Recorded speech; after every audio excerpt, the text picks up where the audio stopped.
खबरों की शुरुआत करते हैं और सबसे पहले बात करेंगे शीतकालीन सत्र की। जी हां, बड़ी खबर आप तक पहुंचा दें। आज से संसद के शीतकालीन सत्र शुरू होने जा रहा है। इसकी शुरुआत होगी।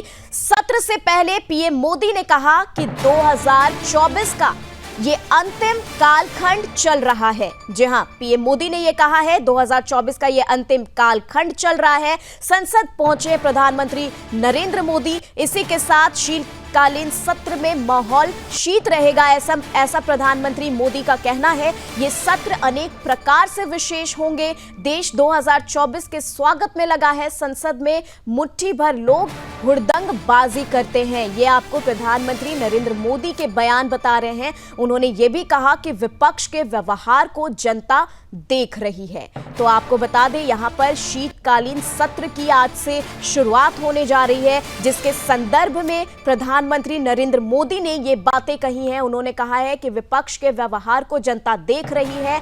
संसद में बस मुट्ठी भर लोग ऐसे हैं जो कि हुड़दंगबाजी करते हैं। देश 2025 के स्वागत में लगा है और ये सत्र अनेक प्रकार से विशेष होने वाला है। और चलिए, इन सब के बीच प्रधानमंत्री नरेंद्र मोदी क्या कुछ कह रहे हैं, ये आपको सुनाते हैं। सत्र है और माहौल भी शीत ही रहेगा।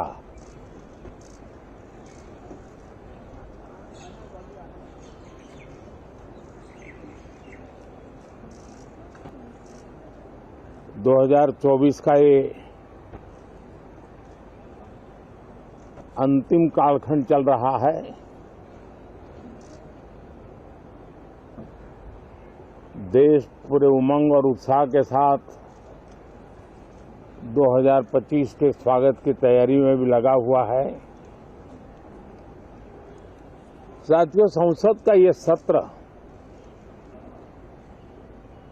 अनेक प्रकार से विशेष है और सबसे बड़ी बात है, हमारे संविधान के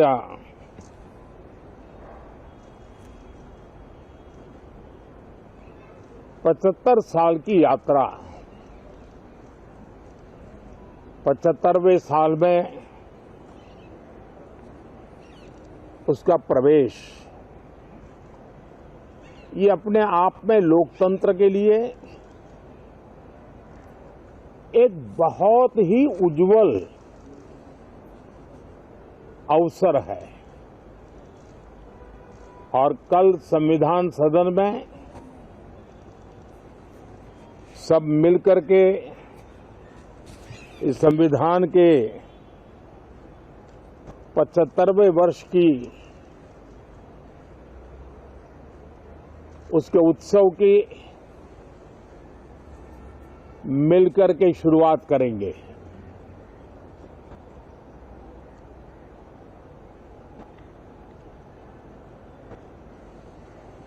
संविधान निर्माताओं ने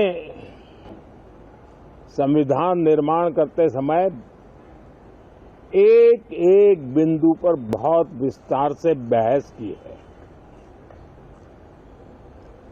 और तब जाकर के ऐसा उत्तम दस्तावेज हमें प्राप्त हुआ है। शीतकालीन सत्र है और माहौल भी शीत ही रहेगा।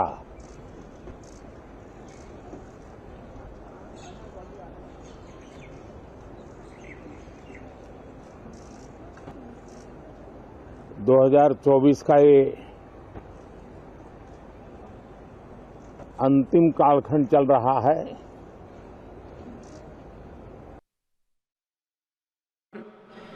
And an experienced legislator. Dr. Gyan Prakash Pilania passed away on the 13th of October 2024. He served as a member of this August House for 2 consecutive terms from 2004 to 2014, representing the state of Rajasthan. Born on 18th February 1932 in village Amarpura in Sri Ganganagar district of Rajasthan, Dr. Gyan Prakash Pilania joined Indian Police Service in the year 1955 and served as the Director General of Police of the state of Rajasthan from 1988 to 1989, Dr. Pilania also served as a member of the Public Service Commission of Rajasthan. An ardent advocate of social justice, Dr. Pilania played a pivotal role in socio-economic empowerment of marginalized sections in Rajasthan. As a parliamentarian, his priority was on water resources, renewable energy, and agriculture sustainability, leaving a lasting impact on Rajasthan's development. In the passing away of Dr. Gyan Prakash Pilania, the country has lost a capable administrator, a dedicated social worker, and an able parliamentarian. Sri Prabhat Kumar Samantrai, a former member of this House, passed away on 17th of October 2024. He served as a member of this House representing the state of Odisha from April 1990 to April 1996. Born on 22nd April 1950 at Sashnipura village in Kedarpara district of Odisha, Sri Samantrai's commitment to public service started from his student days.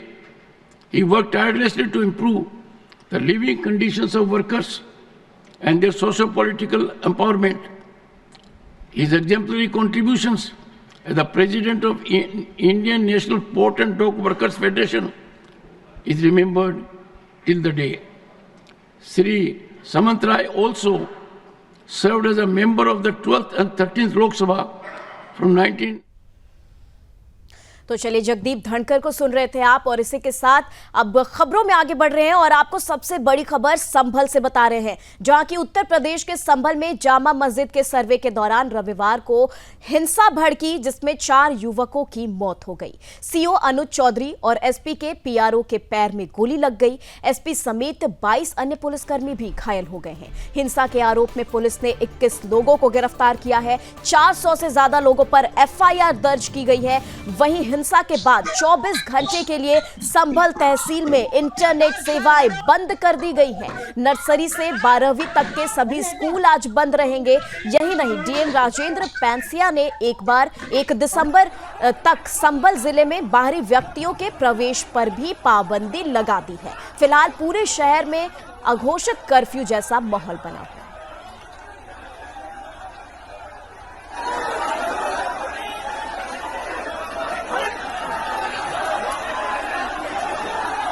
तो चलिए, इसी खबर पर तमाम जानकारी के लिए हमारे साथ संभल से संवाददाता रामपाल सिंह जुड़ चुके हैं। रामपाल जी, जानना चाहेंगे इस वक्त वहां पर क्या कुछ माहौल बना हुआ है, क्योंकि स्कूल भी यहां पर बंद बताए जा रहे हैं, इंटरनेट सेवाएं बंद कर दी गई हैं, तो जनता के लिए ये सबसे बड़ी कह सकते हैं असुविधा की तरफ संकेत करता है। इंटरनेट सेवाएं बंद हो जाना, कर्फ्यू जैसा माहौल बताया जा रहा है। किस तरह से लोगों में दहशत का माहौल लग रहा है और इस खबर पर क्या कुछ अपडेट है?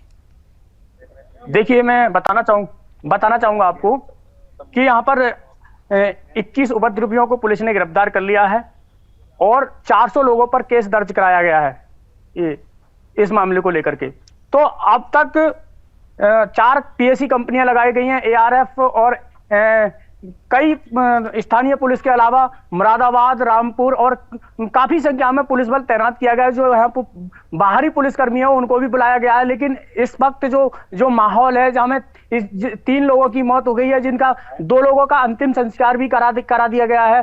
अब तक जो माहौल है वो कहीं ना कहीं गर्म होता हुआ नजर आ रहा है। लेकिन हालांकि पुलिस ने काफी प्रयास किए हैं, काफी उपद्रवियों को शांत करने का प्रयास किया इस मामले को लेकर। जो कहीं ना कहीं ये इस हिंसा के पीछे कोई राजनीतिक भी मामला सामने हो सकता है कि राजनीतिक लोग इन लोगों को भड़काने का प्रयास किया है।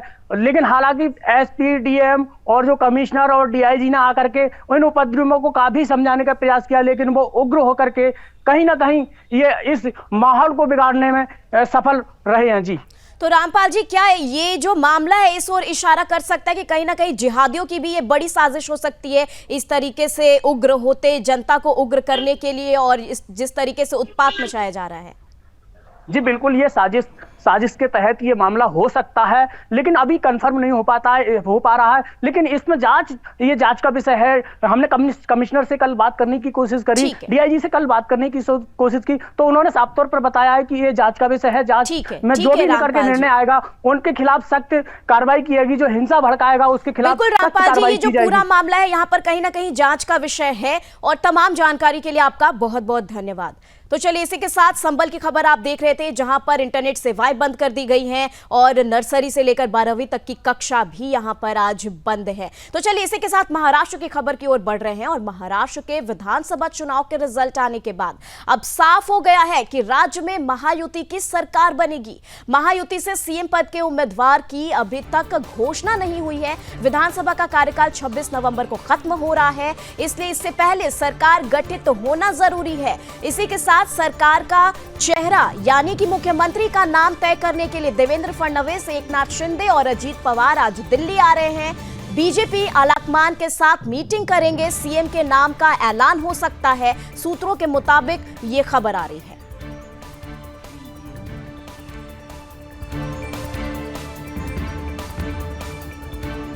तो चलिए इसी के साथ इस बुलेटिन में बस इतना ही, लेकिन सुदर्शन न्यूज पे खबरों का सिलसिला यूं ही जारी रहेगा। जय हिंद।